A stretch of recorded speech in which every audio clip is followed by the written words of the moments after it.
Hey there, everybody. Stack Smasher back smashing stacks or whatever.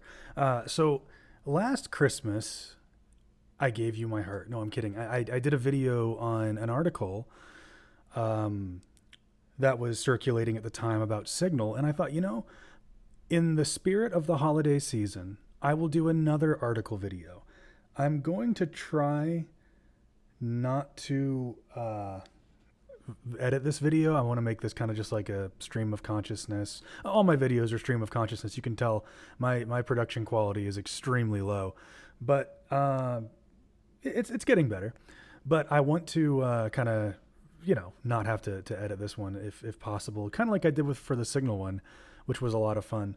So by now, every single one of you and your grandmother have heard about Log4j, the logging library written in Java and used very popularly in Java projects that has been found to be vulnerable to a series of bugs and CVEs. The most detrimental, the 10.0 CVE, went to the vulnerability now dubbed Log4 shell or logjam.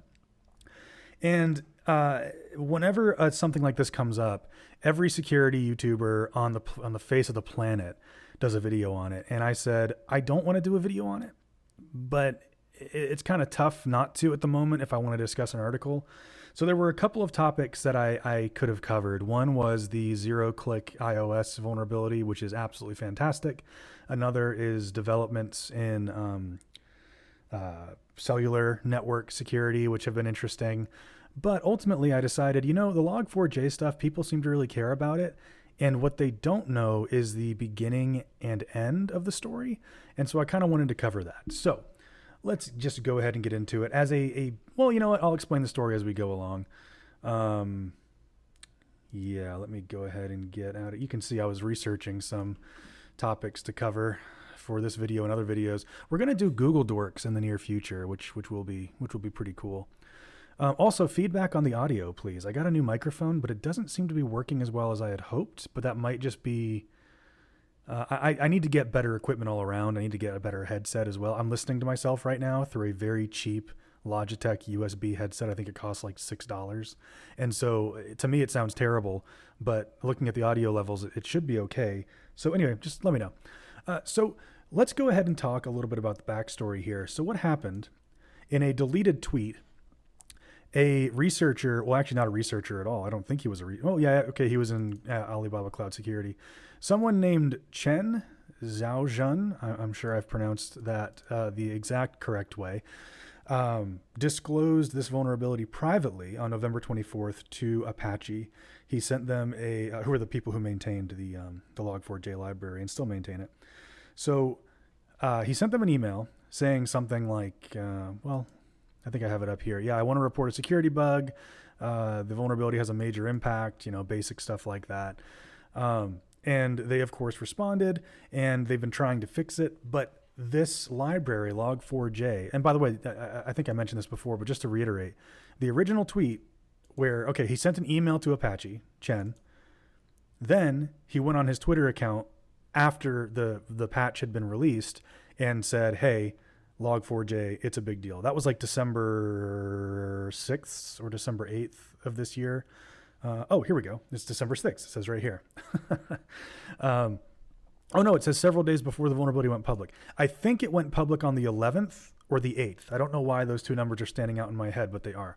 Anyway, November 24th is when he reported it to Apache. Apache immediately scrambled to get a patch out. They put the patch out on December 6th, and chaos has ensued ever since for reasons I can't explain better than Steve Gibson can. And he just recently did the Security Now podcast all about Log4j. You should check that out if you're interested in the actual the technical issues with getting this patched, because that's what people aren't... I think that's what's confusing to people is a patch has been released for Log4j that fixes the issue, but so many libraries and so many applications and so many projects are using Log4j that if those themselves, the root of those repositories don't get the upstream of those repositories don't get updated, and then the people who are using those repositories don't update them locally, it doesn't make a difference. That's why this is being exploited, even though there's a patch. So let's take a step back now. That's kind of the 20,000 foot view of the Log4j vulnerability.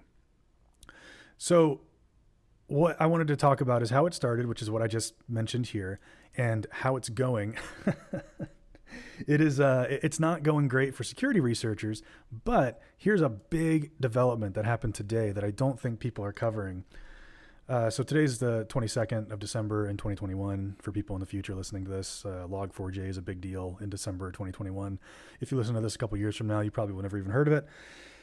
So I can make this bigger so you all can read it, but I'm basically just going to be reading it. Well, the important parts anyway. So China has an internet regulator, the Ministry of Industry and Information Technology, MIIT. I'm sure that's not the actual name of it. I'm sure the actual name of it is something in Chinese, but that's what we're calling it. They've worked closely with Alibaba, right? And this one researcher reported this bug to the developers. And China, well, the MIIT, has cut off Alibaba, the relationship they had with them as an enterprise partner. Alibaba Cloud did not immediately report vulnerabilities in the popular open source logging framework Apache Log4j2 to China's telecommunications regulator. In response, MIIT suspended a cooperative partnership with the cloud unit regarding cybersecurity threats and information sharing platforms. So let's take a step back and think about this, because this is a really big deal. So what is happening here is China is grossly upset, or not China, I don't mean China. Whenever time I say China, I just mean the MIIT, a branch of the government of China, or not a branch, but you know what I mean. A big deal in China, the internet regulator. They wanted access to this vulnerability before anyone else did. And when they didn't get it, instead of saying like, hey, that's great that this person disclosed the vulnerability and it's getting patched, they just cut off a relationship they had with Alibaba, and Alibaba is a Chinese company, if you didn't know. And that's a massive deal, because that could, I don't know how financially deep that relationship went, because it says here the relationship that has been cut off was the relationship regarding cybersecurity threats and information sharing. So I don't know how big of a deal that was financially, but it is a big deal to be targeted by the internet regulator of China for any reason, for any reason at all. And Alibaba is being targeted because one researcher sent an email to one company that has now thrown the entire world into chaos, as if reporting it to China first, or the MIIT rather, would have been better. You know what I mean? Like, they just would have had a 0 day. Who knows what they would have done with it. And the only appropriate action would have been to let Apache know. So even if they did have it and they didn't let Apache know, that's worse than, that would take more time. Sorry, let me take a step back. I'm tripping over myself here.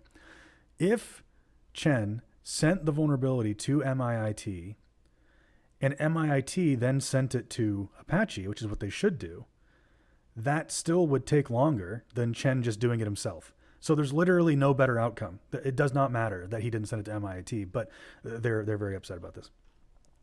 So ever since, again, this is kind of more of how it's going.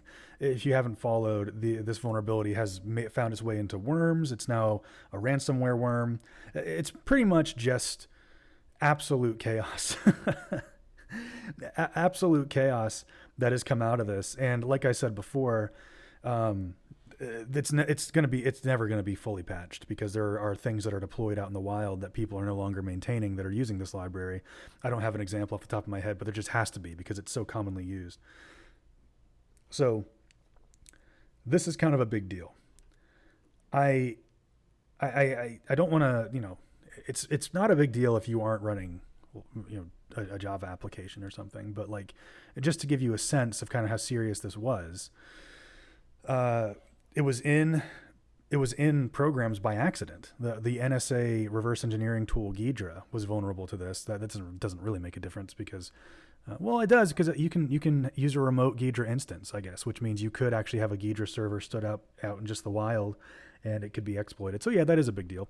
But pretty much anything that was a major project written in Java has been vulnerable to this. It's literally on Mars. The Mars helicopter has, what's the name of it? Let's look it up real quick. Let's do some Google foo. Whoops. Helicopter log4j.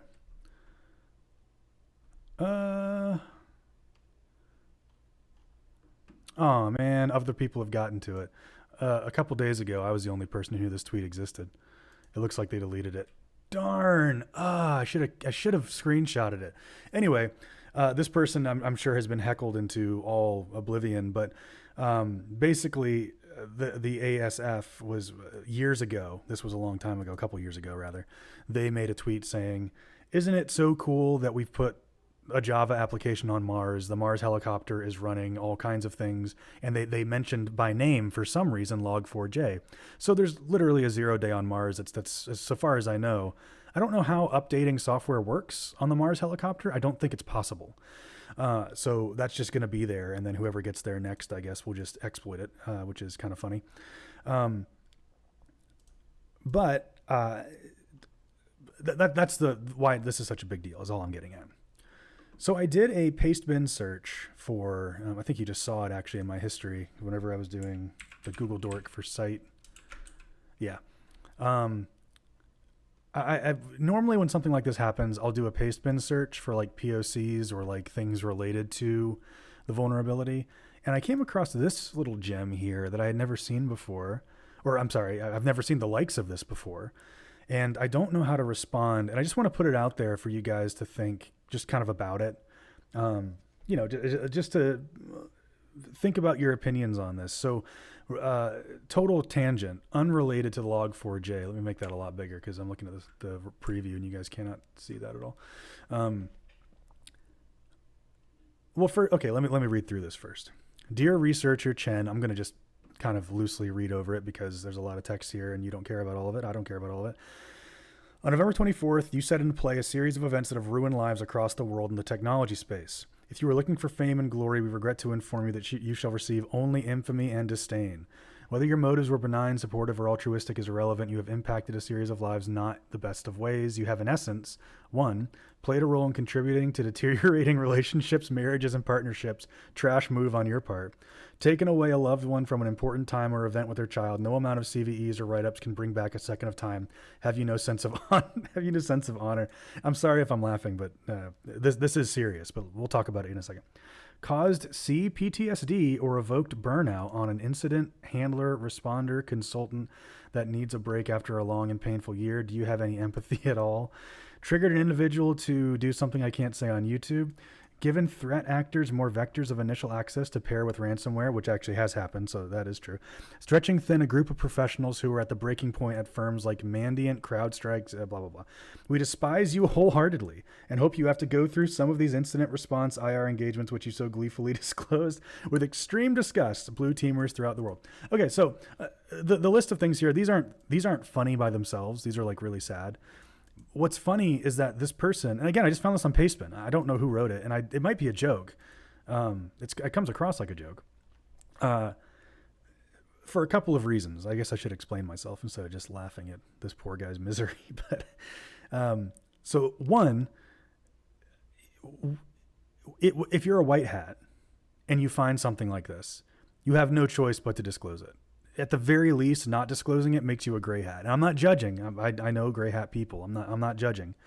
I'm just saying that finding something that's remote code execution on almost every important Java project and not disclosing it automatically makes you a gray hat. You just have to. You're sitting on an insanely powerful 0 day if you do that, which is, again, fine. Not judging anybody. I'm not trying to make it sound like I'm, white hat pro, white knight here to save the world. I'm not. If people do that, I don't care. But at the very least, you have to disclose it to be a white hat. And this guy says on November 24th, you set in play, but that's not really. Well, I guess it is true. That's the day the first action took place. So this guy is blaming the researcher for everything: PTSD, people not being near their kids, marriages deteriorating. The only one that's actually true, as far as I can tell, is threat actors have more vectors of initial access to pair with ransomware or nation-state intrusions. That is true. That has happened. He did do that. But again, it's not... I guess I don't really know. That's why I want you guys' feedback on this, all right? I'm curious what you guys' thoughts are. Researchers have to disclose this stuff.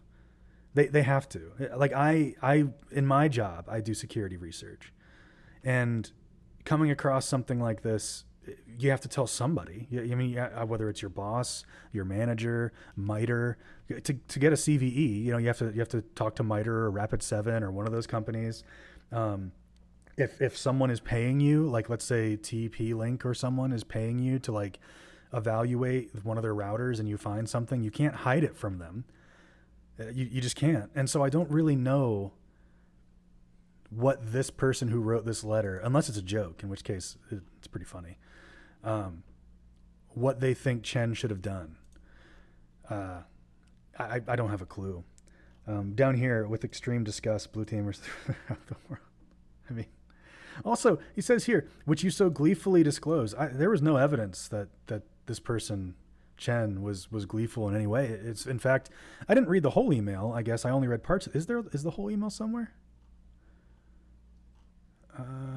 Okay, there's no link to it. That kind of sucks. I wish they would post the whole email, or I wish someone would have.